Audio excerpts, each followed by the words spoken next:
You can delete every app on your phone and still lose 3 hours to nothing. People do it every day. The real reason you can't focus isn't the screen in your hand, it's what your mind is running from the moment things go quiet. And once you see what that actually is, the whole problem changes.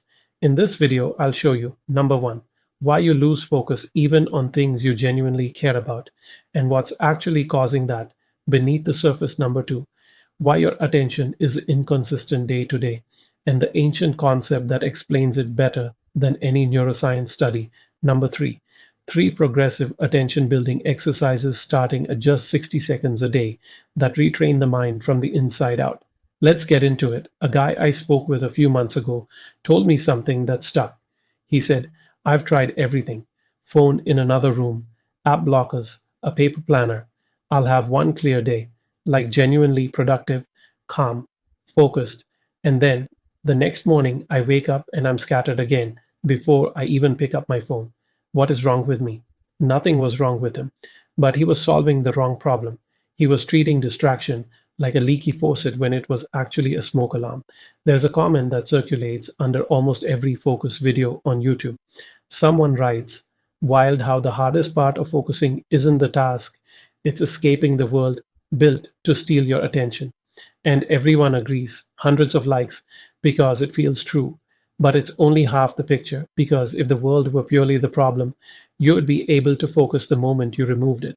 Lock yourself in a quiet room, no phone, no notifications, and watch what happens.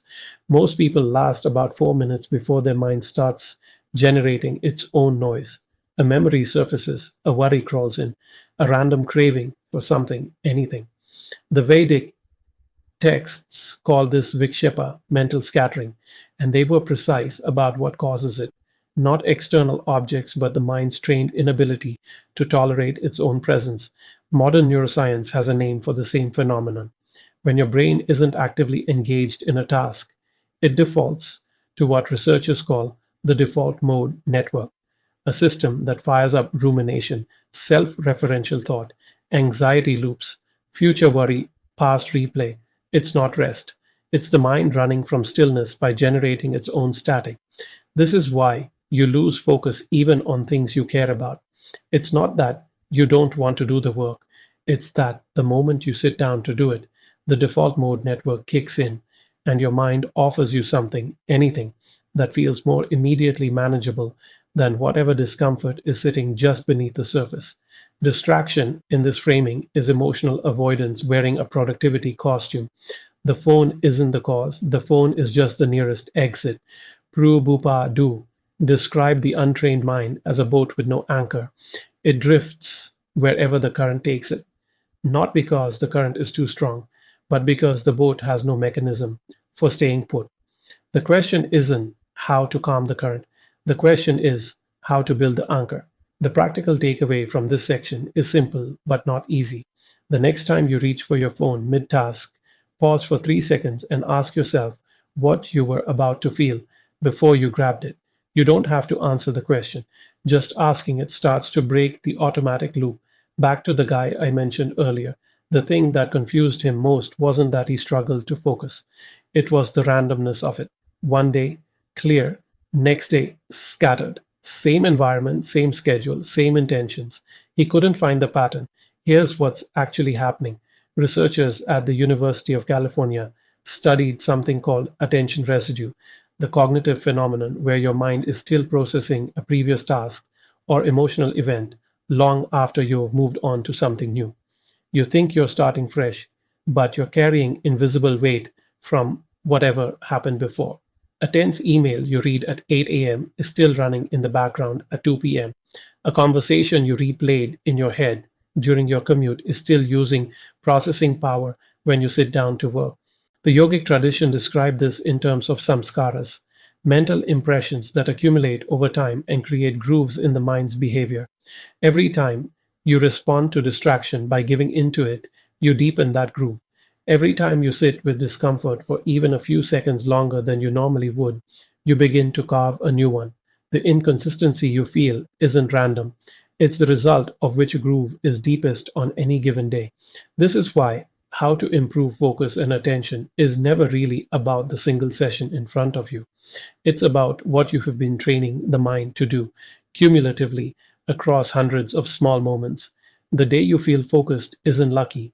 It's the day your previous choices happen to stack in your favor. The scattered day isn't failure, it's the residue of accumulated avoidance finally surfacing. There's a concept in yoga called dharana, single pointed concentration, not as a mood you wait for, but as a faculty you train. The ancient texts were explicit. Dharana is not something gifted to certain people.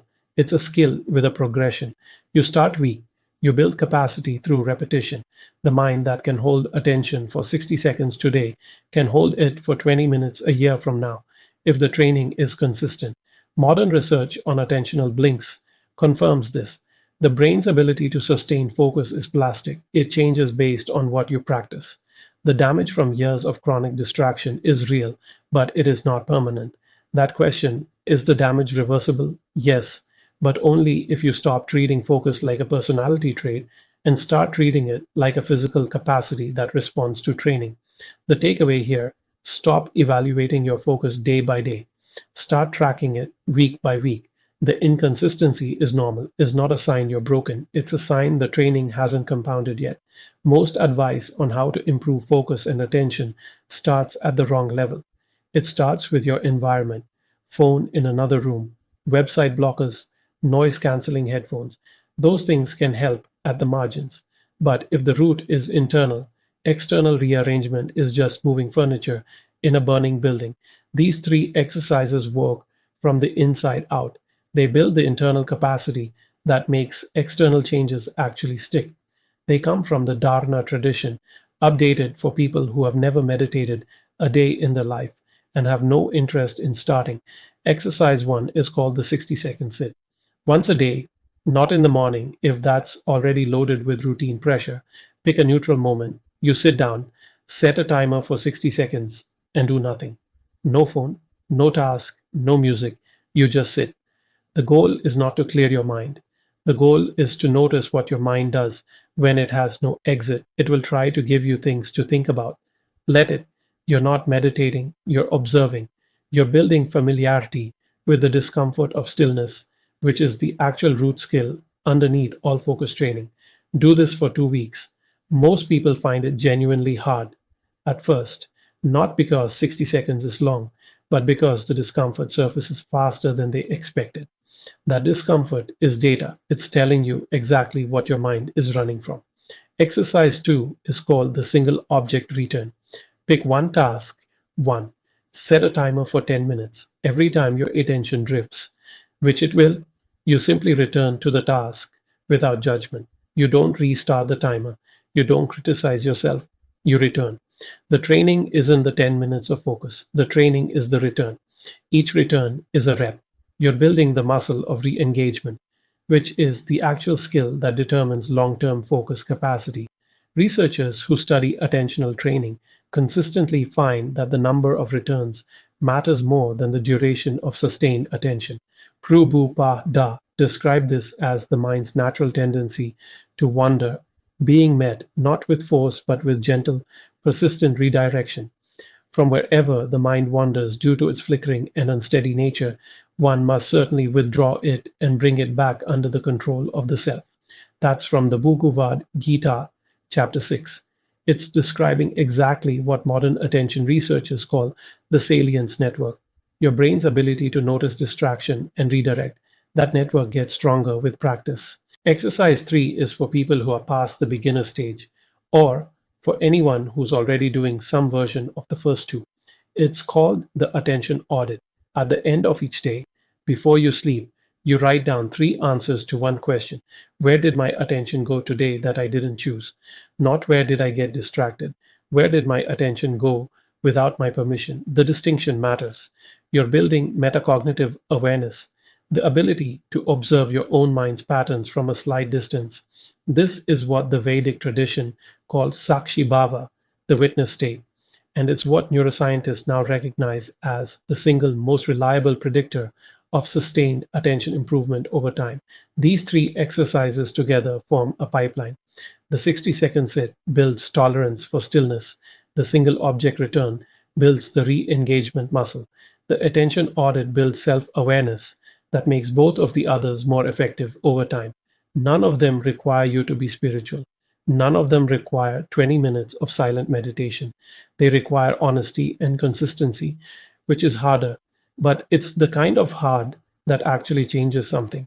That attention audit at the end of the day, what most people find when they do it honestly for the first week is that the same two or three emotional patterns keep showing up, and those patterns are specific to their life, their history, their particular version of avoidance.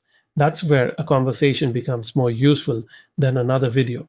If you've tried versions of what I described here on your own and you're still hitting the same wall, still scattered, still inconsistent, still not sure why, I do free one on one consultation calls. 30 minutes, no pitch, just a direct conversation about where you're stuck and what the actual next step looks like for your specific situation. You'll walk away with a clear plan, whether we ever work together again or not. The link to book is in the description at dailymindreset.com/consultation. It's free, it's personal, and it won't cost you anything except 30 minutes of honest conversation. If this way of looking at focus and attention is new to you, subscribe. This channel goes deeper into these ideas every week. Tell me this: when you sit in silence for even 60 seconds, what's the first thing your mind reaches for? What does it offer you to escape the quiet?